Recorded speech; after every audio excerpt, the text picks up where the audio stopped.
Nathalie Marquet et Lou Pernaut ont posté un message sur leurs réseaux sociaux dimanche 2 mars 2025. Elles ont rendu un tendre hommage à Jean-Pierre Pernaut, décédé il y a tout juste 3 ans à l'âge de 71 ans. 3 ans se sont écoulés depuis la disparition de Jean-Pierre Pernaut, emporté à 71 ans par un cancer du poumon après plusieurs AVC. Hospitalisé à l'hôpital européen Georges Pompidou, le journaliste emblématique du JT de 13h laissait un vide immense dans le cœur des Français, mais surtout dans celui de sa famille. Sa femme, Nathalie Pernaut, et leurs enfants Lou et Tom, doivent apprendre à vivre sans lui, même si son souvenir reste omniprésent. Dimanche 2 mars 2025, pour marquer cet anniversaire douloureux, Nathalie Marquet lui a rendu un vibrant hommage sur les réseaux sociaux.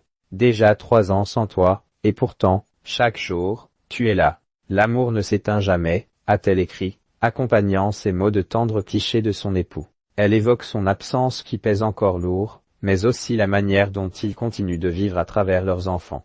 Tu me manques, mais je sais que tu veilles sur nous, quelque part, avec ta voix et ton sourire que j'aimais tant. Un message bouleversant qui a ému de nombreux internautes, notamment leur fille Lou et l'ancienne collègue de Jean-Pierre, Dominique Lagros-Sampère, qui a commenté « Ces photos sont magnifiques. Je t'embrasse affectueusement, chère Nathalie ». Un bel hommage des couples, qui s'étaient rencontrés en décembre 2001 lors de l'élection de Miss France, avaient tissé un lien indéfectible malgré les épreuves. De leur amour sont nés Lou en 2002 et Tom en 2003, venant agrandir la famille déjà composée des 2 aînés de Jean-Pierre, Olivier et Julia, issus de sa première union.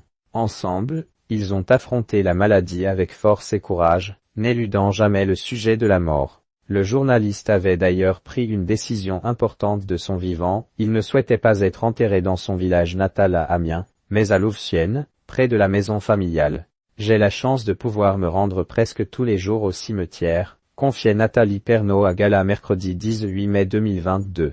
Quand on a acheté cette maison, située à côté d'une maison de retraite et d'un cimetière, on en riait avec Jean-Pierre. Je lui disais, comme tu as 17 ans de plus que moi, je te mettrai à la maison de retraite quand tu seras en chaise roulante. Et quand tu ne seras plus là, je pourrai venir te voir tous les jours. Un souvenir plein d'émotion et d'amour, qui témoigne du lien unique qui les unissait. Aujourd'hui encore, Jean-Pierre Pernaut continue de vivre à travers sa famille, ses proches et tous ceux qui ont été marqués par son héritage journalistique.